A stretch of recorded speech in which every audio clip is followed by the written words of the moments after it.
Hi there, Steve Kaufman here.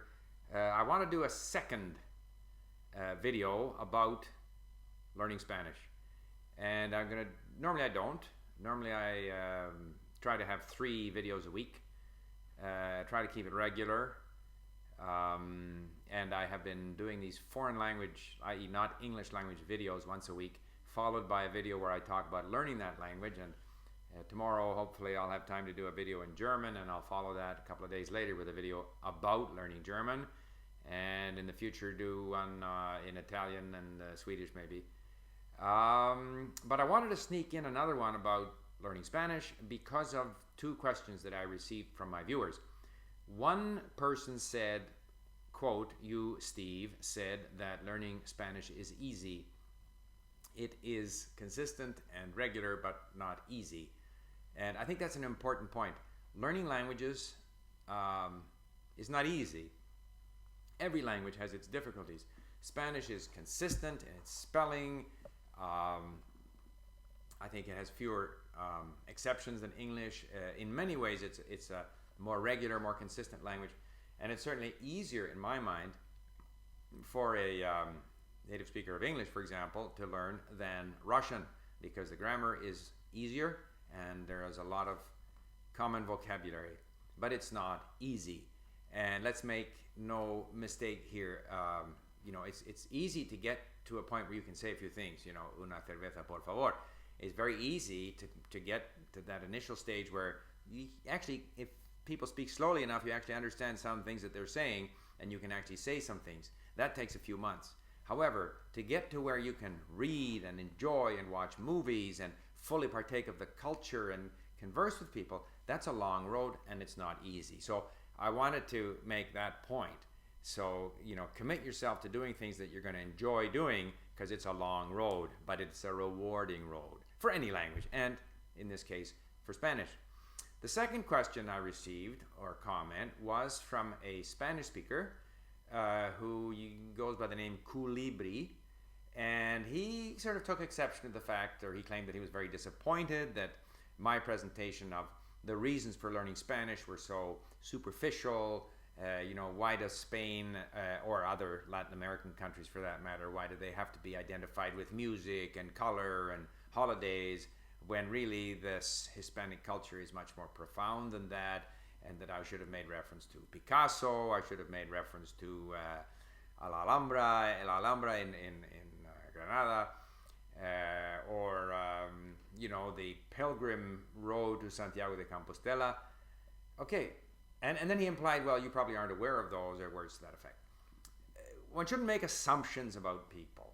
I refer to those things that I remembered very vividly. I remembered hitchhiking into Valencia and seeing the colors in the fields, green and orange. And I should say, by the way, that the first book that I read in Spanish was La Barraca, which is a medium-length book by Blasco Ibáñez about farmers in the Valencia area, and then I went there.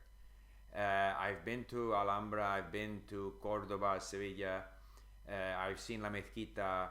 I could have mentioned those things, but I talked about a meal that I had in Marbella, because it was a wonderful occasion, smelling the dama de noche, the jasmine, which only smells at night, very fragrant, eating this fish that was wrapped in salt under a starlit sky. I mean, that's a very vivid memory. It was also my 50th birthday. These are things that I remember. I don't think it's to denigrate Spanish culture to talk about those things that left a very vivid impression with me. But I have been to San Sebastián. I was at the Fiesta de San Fermín in Pamplona in 1964, 65. I didn't run with the bulls because I didn't want to get gored, but I was partying at the bars with all the friendly people, and 1 de enero, 2 de febrero, 3 de marzo, 4 de abril, etc. I have been through Galicia. I have been obviously to Barcelona, Burgos, Salamanca, Segovia, Leon. I mean, countless places, little towns in, Cáceres, for example. I mean, I can't even remember all the places I've been to, and I've eaten the food. You say, why didn't you talk about La Gastronomía? Yeah, I mean, there are things that I like in Spanish food and things that I like less. I like the lighter tapas, more the seafood tapas that you get in Barcelona or in San Sebastian. Whereas down south, I've found very often the tapas are into the potato mayonnaise, breaded, deep fried stuff, which I don't quite enjoy as much. But yeah, it's fun, and some of the best meals are the simple roadside restaurants where for 10 euros you get a nice soup and a chuleta and a glass of wine. I could have talked about those things too. So I don't have a superficial attitude towards Spanish. In fact, I get this assumption that I know nothing about Spain. I mean, I decided to trot out all the books, go look for the books that I've got here. You know, I've got, here we have La Vida de la Farilla de Tormes, which is, of course, the Middle Ages, Miguel de Unamuno, Paz en la Guerra, which I haven't read all of. I've got a number of books about history, because I like history, and because history is a big issue in Spain, history and nationalism, because that's a big issue there. La Irracionalidad Nacionalista by Eduardo Álvarez Puga. And a more interesting book than this, because this is more like party line, but was this Juan Juaristu, I can't remember his name exactly. He's a Basque writer who wrote this book called El Bosque Imaginario, which talks about all of the myths of origin in Europe generally, and of course it's a particular issue in Spain with the Basques and so forth and so on. A similar book to that, when I was in Mexico, I discovered a writer called Pablo Escalante Gonzalvo, and this particular book is called La Idea de Nuestro Patrimonio Histórico y Cultural, which is a collection of essays about how Mexicans perceive themselves, their identity, with the different strains, the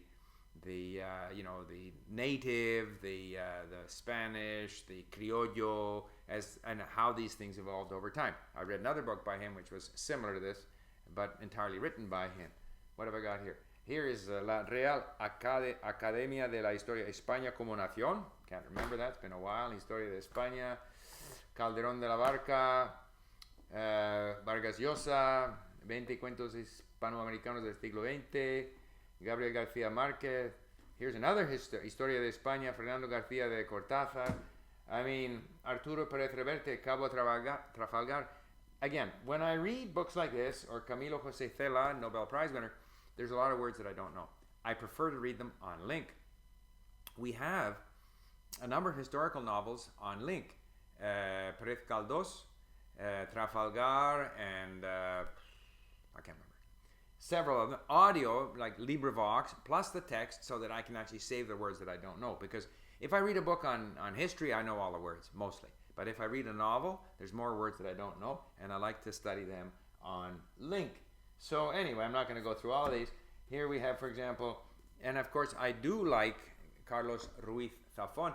By the way, Cool Libri complained that Spanish literature isn't appreciated, or Hispanic literature isn't appreciated. But there have been a number of Nobel Prize winners from Latin America and Spain, and popular writers who aren't considered, Nobel Prize category writers. But, Carlos Ruiz Zafón is translated into many languages. Isabel Allende and her book here, Hija de la Fortuna, is very interesting about the history of Chile, even though it's not, Nobel Prize category type of thing. I've also read books. Of course, we have Don Quixote, which we have at Link, and I've gone through parts of it there. I haven't read the whole thing. And books in English, Empire, How Spain Became a World Power, and then 3 books about this wonderful period. These are books in English about the wonderful period when the culture in certainly the southern part of Spain was more advanced than the culture of Europe in the Dark Ages, and have read a lot about how the learning of ancient the Greece and even of the Middle East and India and so forth were preserved by these Arabs and Jews, and that even the Visigoths would go to Toledo to learn from the Jews primarily, who were transcribing all of these works of philosophy and medicine and so forth and so on. So yeah, I've forgotten a lot, but I have read and I enjoy reading about Spain, Spanish culture, Latin American culture, mostly in Spanish when I can cope, and in English. And this is perhaps a small example of the world that awaits those of you who want to get into Spanish and who enjoy reading. I also wanted to do another video about learning Spanish because one thing that Colibri says is, Hispanic culture is, flowered all over the world, in Oceania, Asia, Africa, and so forth, which is not really true anymore. Today, I don't think many people in the Philippines speak Spanish. The Filipinos that I have met don't speak Spanish. They might know 3 words. They might have a Spanish-sounding name. They can't speak Spanish. In Africa, I think there's one, is it Equatorial Guinea or somewhere that speaks Spanish? However, Portuguese and French are big in Africa. So, if you look at Spanish as sort of a flagship, the door into the Romance languages, then I think Spanish could become sort of a second lingua franca alongside English as a language that people would use to communicate with, like non-Spanish speakers communicating with non-Spanish speakers. Because if you count the significant sort of number of people in Africa who speak Portuguese and French, there's about 800 million speakers of Romance languages in the world.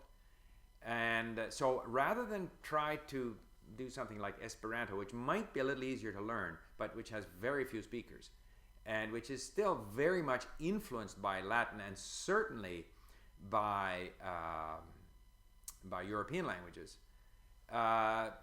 maybe Spanish could be an international language if we want to get away from this sort of cultural dominance of English.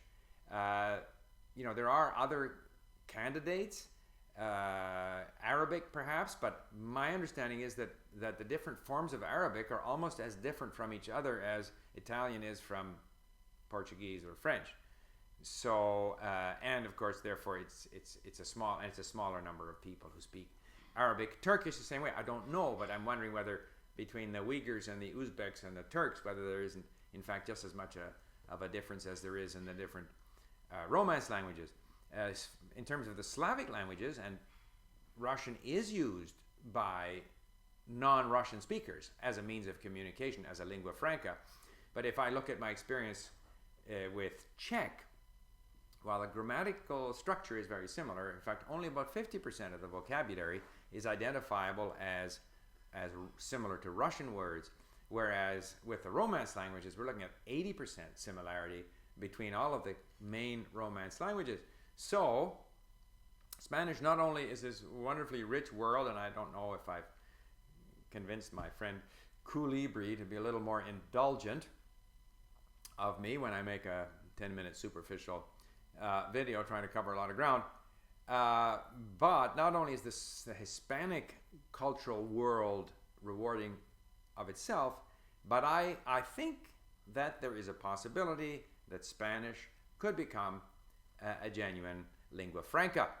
I see that as a bigger possibility than Chinese rather, because Chinese is typically only spoken by people who are communicating with Chinese speakers. Okay, there you go. 2 in a row about learning Spain, and now I will get off the subject. Thank you for listening. Bye for now.